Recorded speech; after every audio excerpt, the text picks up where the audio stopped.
وصالح مساك الله بالخير. مرحبا يا ابو جاسم.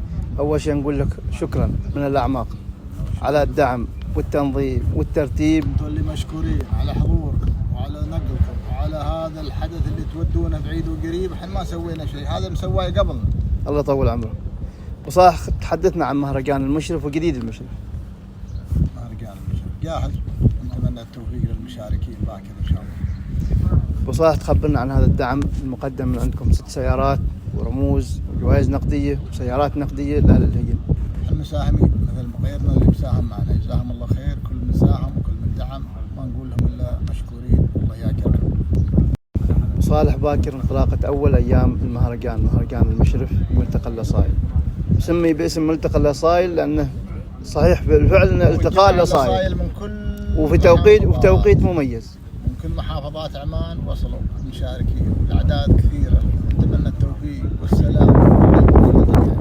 احنا دائما نشوف المهرجان المشرف يعني صفقات انتقال ملكيات قبل المهرجان وبعد المهرجان. يبون ياخذون السيوف والسيارات يتنشدوا، ولا التجار واللي يبونهم يبغى ياخذ له سياره، يبغى ياخذ له سيف، يبغى ياخذ له رمز، هو ما جهز ولا عزبته صار عنده خلل قال لا بشارك في الميدان هذا وفي المهرجان هذا. نعم.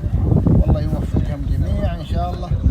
هذا اشترى وهذا باع وهذا ترزق ومسوى السباق هذا والمهرجان هذا لاجل انهم يبيعوا ويستفيدوا. نعم. والهدف الاسمى اظن للمشتري انه لما يحصل السبوق اللي هي سبوق نظيفه صح في مهرجان كبير يعطيه اكثر دافع. مجتهدين في النظام والمشاركين متعاونين. هناك ادى القسم لا غش بكرهم ولا يجيب لكم اكبر من السن ولا يستخدم الدم العبث في الدم. ما دام هذا كله صافيات من هذا السوق تظهر النادر. اللي بيشتري نقول له الله يوفقك وراعة رمز بتاخذ. تتوقع نشوف مشتريات بمبالغ كبيره؟ كثير. الحين وصلوها المبالغ وبعدها مرابطين يبيعوها، كيف من بعد ما يكون شيء مطيه واصله 500 في شوط الصيف الصعود باكر.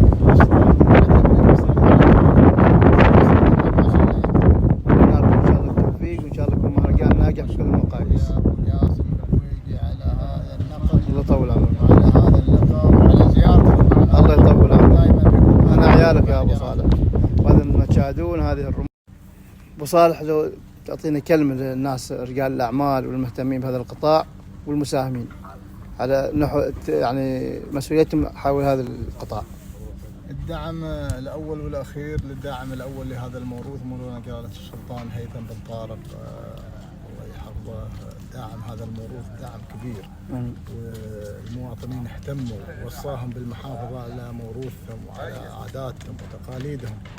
ونحن المواطنين نتكاتف مع بعضنا بعض ونجمع تبرعات من هذا ومن هذا ونسوي عليها الملتقى للسن الصغير. اما السن الكبير مدعوم دعم كبير من الجهات الحكوميه، من الاتحاد، من الهيئات السلطانيه، بدعم من الدعم الاول هو اللي دعم هذا الموروث الله يحفظه مولانا جلاله السلطان. حكومتنا الرشيده ما قصرت في الدعم، ولكن احنا كمواطن نكمل ونكون نتبع نفس المسير. شركات ساهمت معنا لهم جزيل الشكر، ونتمنى من الشركات الأخرى أنها تساهم مثل هذه المساهمات. رجال الأعمال، وكالات، الشركات اللي تستفيد من عمان وماخذة من خيرات عمان مفروض، ونتمنى أنهم يحذوا حذو إخوانهم اللي ساهموا بالسيارات وبالمبالغ النقدية. وكذلك في دعم من شخصيات الله يجزيهم خير لهم جزيل الشكر. لأن أبو صالح ثمرة هذا الدعم سواء مقدم من القطاع الخاص أو من رجال الأعمال يعني نهايته يعود للمواطن. أكيد للمواطن. أنت يا اللي بتجمع هذه التبرعات تجمعهن لهم وتوزعهن كجوائز، هذه الجوائز والجوائز النقدية ولجان تتعب ولكن فائدة في النهاية للفائزين. لو هم ما جمعناهم على هذا المجتمع ايش عرفنا وين السبوق موجود؟ صح. ما حد يدري.